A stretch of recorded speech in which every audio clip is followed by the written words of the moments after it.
Hello दोस्तों। Good evening, नमस्कार। आप सभी का एक बार जो है फिर से बहुत बहुत स्वागत है आप सभी के अपने यूट्यूब चैनल परीक्षा की शिक्षा में। उम्मीद करता हूँ, आशा करता हूँ कि आप सभी जो है स्वस्थ हैं, कुशल मंगल है, अपनी तैयारी जो अच्छे और बड़ी तरीके से आप सभी लोग कर रहे हैं।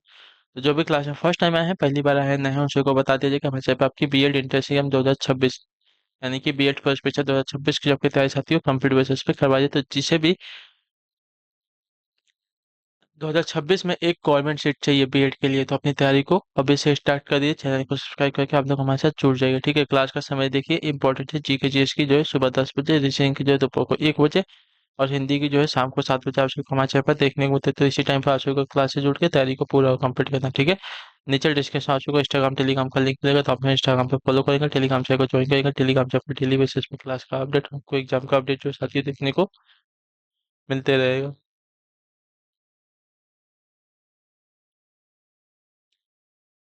ठीक है, बाकी जो क्लास का पीडीएफ है वो भी आपको यहाँ पे प्रोवाइड किया जाएगा। और जिस किसी को भी मेरा नाम नहीं पता है, तो मेरा नाम है अमित।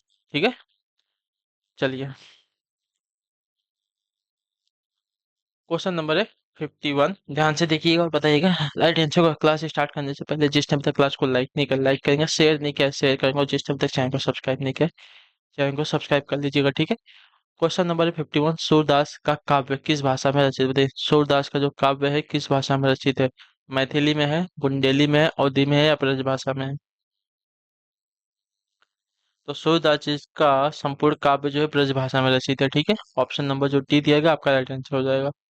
उन्होंने जिस तरह ब्रजभाषा का प्रयोग किया है, अन्यथा दूसरा कोई कवि नहीं कर सका है। ठीक है, सुर सागर, सुर सारावली, साहित्य लहरी ब्रजभाषा में अभूतपूर्व रचनाएं हैं। ठीक है, अभूतपूर्व रचनाएं हैं। 52 नंबर है। निम्नलिखित में से कौन सा वर्तनी रूप शुद्ध निम्नलिखित में से कौन सी वर्तनी शुद्ध रूप में है? ठीक है, पूज्य, पूज्य, पूजनीय, पूजनीय। तो यहाँ पे वर्तनी जो दी गई है आपकी, पूज्य की वर्तनी आपकी यहाँ पे शुद्ध दी गई है। ठीक है,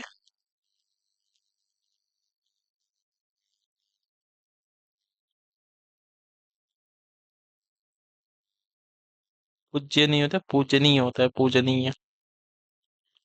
चलिए। 53। 53 नंबर है। शुद्ध शब्द का चयन करें। ठीक है, शुद्ध शब्द का चयन करना है यहाँ पे। तो गृहिणी, गृहिणी की वर्तनी जो दी गई है ऑप्शन नंबर सी वाली आपकी शुद्ध हो जाएगी साथियों। ठीक है, गृहिणी, जिसका अर्थ होता है गृहस्थ की पत्नी या घरेलू स्त्री।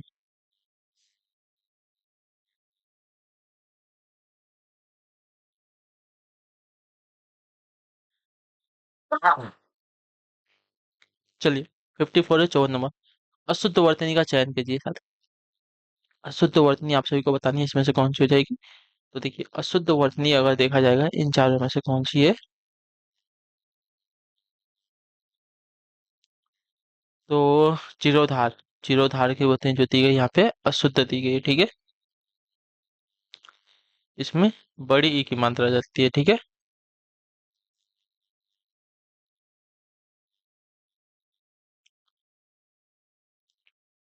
इसका अर्थ क्या होता है? तो किसी वास्तु रचना का फिर से किया जाने वाला सुधार या मरम्मत। ठीक है, जीरोधार कहलाता है।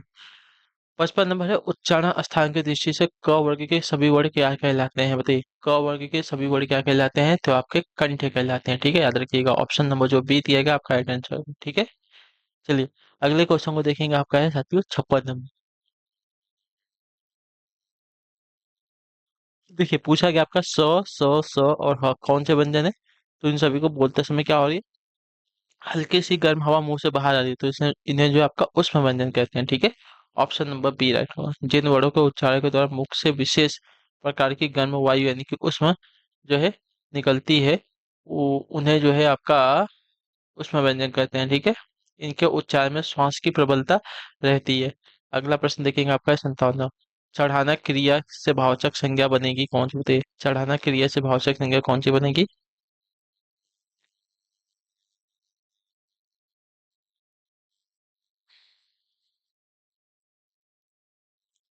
तो चढ़ाना क्रिया से भावचक संज्ञा आपकी बनेगी साथियों यहाँ पे चढ़ाई। ठीक है, ऑप्शन नंबर जो आपका बी दिया गया आपका राइट आंसर होगा। चढ़ाना क्रिया से भावचक संज्ञा बनेगा आपका चढ़ाई, ऑप्शन नंबर बी आपका राइट आंसर हो जाएगा। अगला प्रश्न देखेंगे आपका साथियों 58 नंबर। राष्ट्र की भावचक संज्ञा है क्या, बताइए। राष्ट्र की भावचक संज्ञा क्या है? तो राष्ट्र की भावचक संज्ञा आपका देखा जाएगा तो यहाँ पे हो जाएगा साथियों राष्ट्रीयता। ऑप्शन नंबर बी हमारा राइट आंसर होगा, ठीक है। राष्ट्र की भावचक संज्ञा हमारी हो जाएगी राष्ट्रीयता। राष्ट्रीयता क्या है? किसी व्यक्ति और किसी संप्रभु राज्य के बीच के कानूनी संबंध को बोलते हैं, ठीक है। अगला प्रश्न है 59। देना क्रिया की भावचक संज्ञा शब्द कौन है, बताइए। देना क्रिया की भावचक संज्ञा कौन सा है? तो देना क्रिया की भावचक संज्ञा शब्द आपका हो जाएगा देन, ठीक है। ऑप्शन नंबर सी हो जाएगा देन। देने की क्रिया या भाव को या दान को कहते हैं, ठीक है। चलिए, तो देन क्रिया की भावचक संज्ञा शब्द आपका बना है देना, ठीक है। अगला प्रश्न आपका है 60 नंबर। बच्चा से बना हुआ बचपन शब्द क्या है? तो बच्चा से बना हुआ बचपन शब्द का देखा जाएगा तो यहाँ पे हो जाएगा भावचक संज्ञा शब्द, ठीक है। ऑप्शन नंबर ए जो दिएगा आपका राइट आंसर होगा। बच्चा शब्द से बचपन भावचक संज्ञा शब्द का उदाहरण है, ठीक है।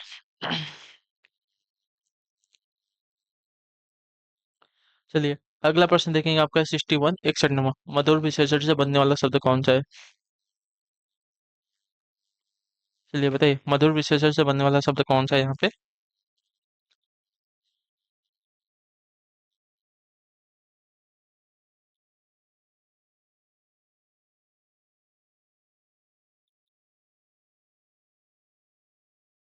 तो मधुर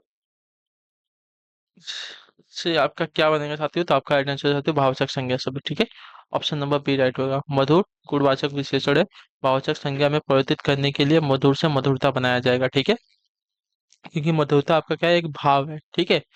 चलिए, अगला क्वेश्चन देखेंगे आपका है 62 62 नंबर। निम्नलिखित में से किस विकल्प में सभी शब्द आपके भावचक संज्ञा शब्द, बताइए।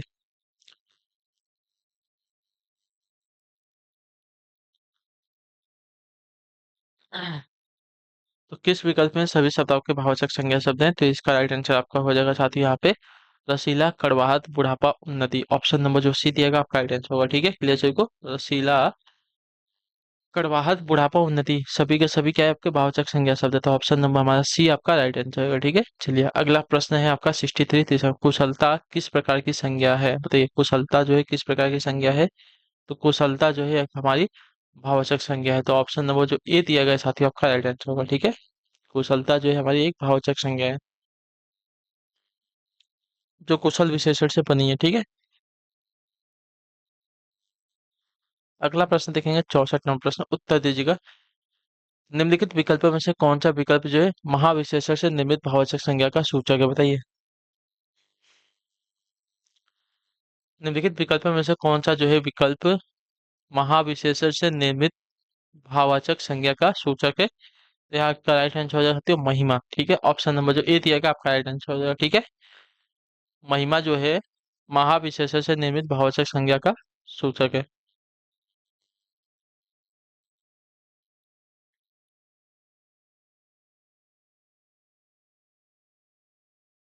चलिए, अगला प्रश्न देखेंगे आपका 65 नंबर है। वह अगले साल आएगा रिक्त स्थान इस वाक्य में कौन सा कारक है, ठीक है। वह अगले साल आएगा इस वाक्य में कौन सा कारक है? तो वह अगले साल आएगा इस वाक्य में अगर कारक की बात की जाएगी साथियों तो इसका राइट आंसर आपका क्या हो जाएगा? अपादान कारक, संबंध कारक, अधिकरण कारक या कर्म कारक।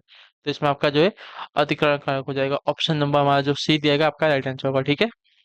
अधिकरण कारक, अधिकरण अर्थात आधार यानी संज्ञा या सर्वनाम के जिस रूप से क्रिया के होने के स्थान व समय का पता चले वहां आपका अधिकार कारक कहलाता है, ठीक है। चलिए, अगले क्वेश्चन को देखेंगे 66 66 नंबर। ग्रहों के नाम सदैव कैसे होते हैं?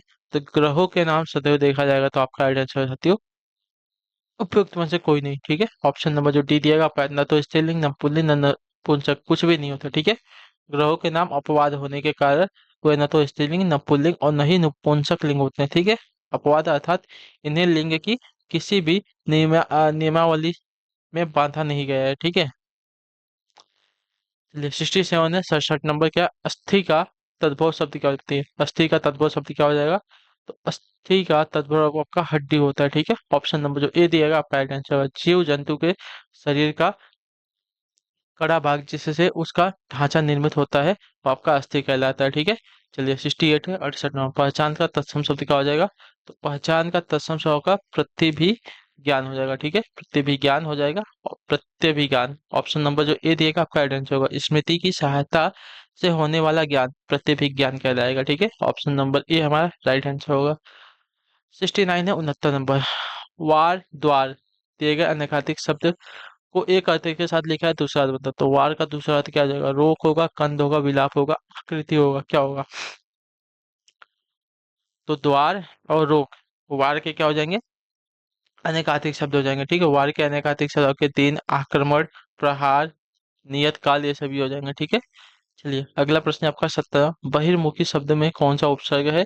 तो बहिर्मुखी उपसर्ग मैंने बताया शब्दांश के प्रारंभ में लगता है, तो बहिर्मुखी में आपका बहिर उपसर्ग लगेगा, ठीक है, बहिर उपसर्ग लगेगा, ऑप्शन नंबर ए वाला राइट आंसर होगा, ठीक है। बहिर में भी नीचे जो आपका लगता है आधा र वाला ओ रहेगा, ठीक है।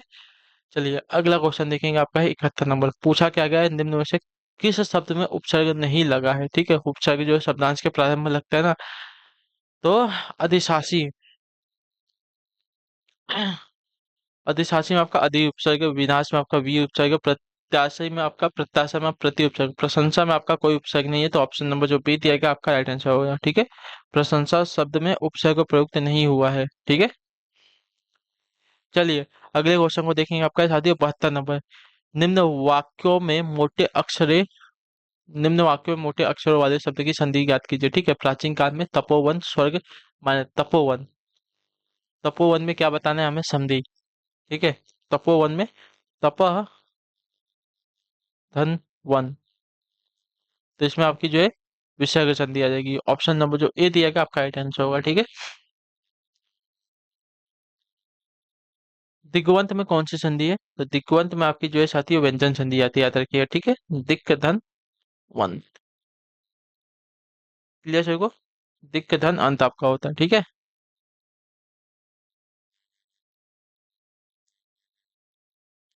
तो इसमें जो है आपकी व्यंजन संधि है। अगला प्रश्न देखेंगे 74 प्रश्न क्या देगा? निम्न में से कौन सा संधि विच्छेद सही है? ठीक है, निम्नलिखित में से कौन सा संधि विच्छेद आपका सही है? तो संधि विच्छेद अगर सही की अगर बात करेंगे तो आपका देखा जाएगा यहाँ पे सदा धन्य सदैव, ठीक है, ये वाली व्यंजन आपकी मतलब ये वाली जो संधि दी गई है शुद्ध है, ठीक है, सदैव।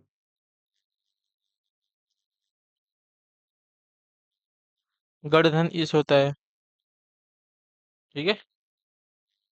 भव नहीं होता, भो धन अन होता है, भो, भो धन अन होता है भवन। आह, चलिए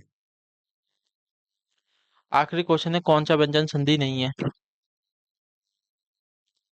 व्यंजन संधि कौन सा नहीं है यहाँ पे? तो रसायन, रसायन आपका व्यंजन संधि नहीं, आपका स्वर संधि है, ठीक है।